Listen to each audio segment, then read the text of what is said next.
Hi guys, so in this video I'm going to show you how you can use Excel's built-in problem solver function to find a list of numbers that can add up to a target number. And in order to use Excel's problem solver function, you would first have to install it into the computer. And you can do that by going to File and then go to Options, Add-ins here. And under this Manage, you want to leave it as Excel add-ins, then press Go and check mark the box Solver add-in. Now this is going to install the add-in to your computer and it might take a while, although it won't take too long. And it looks like the installation is complete. So to find where Solver is, you want to go to the data ribbon here. And at the right hand side, you can see the Solver is here now. Now that we've added Excel Solver add-in, we can start using it to find a list of numbers that can add up to our target sum. So for example, let's say you have a list of numbers from 1 to 9 and you want to find numbers that can add up to 12.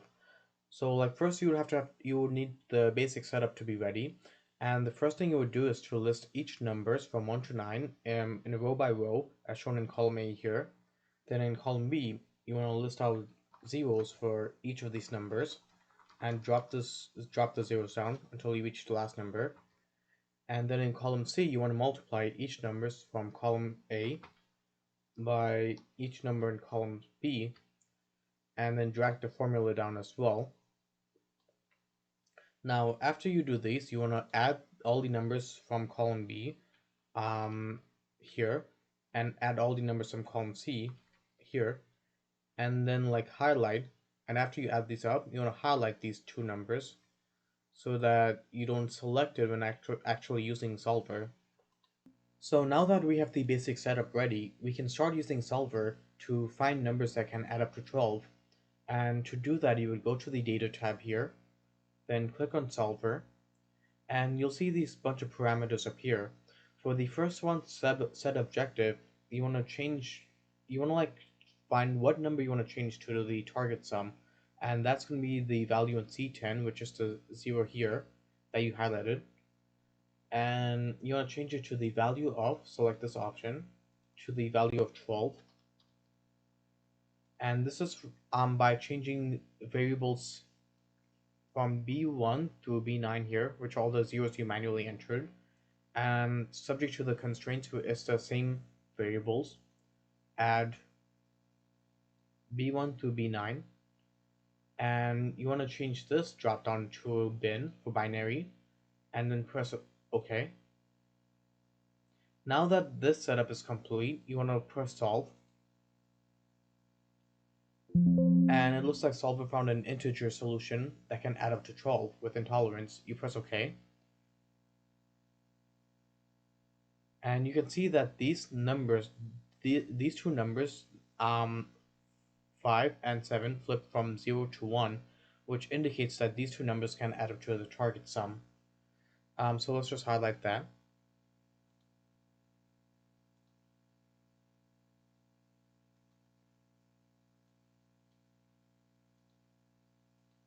So you'll notice that Solver didn't really return all possible combinations that can add up to 12, right? It only returned one possible combination. And some other numbers that can add up to 12 are 2, 4, and 6, and 9 and 3.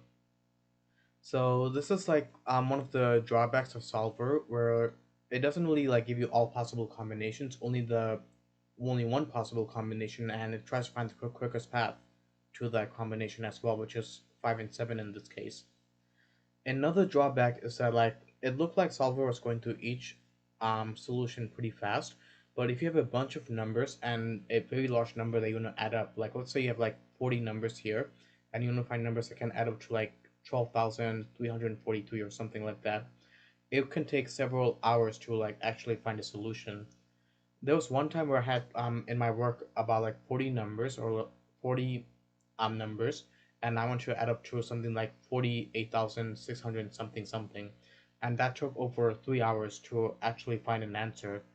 And if the longer it takes, well, if the longer it takes, then that means that it's still trying to find solutions to that answer.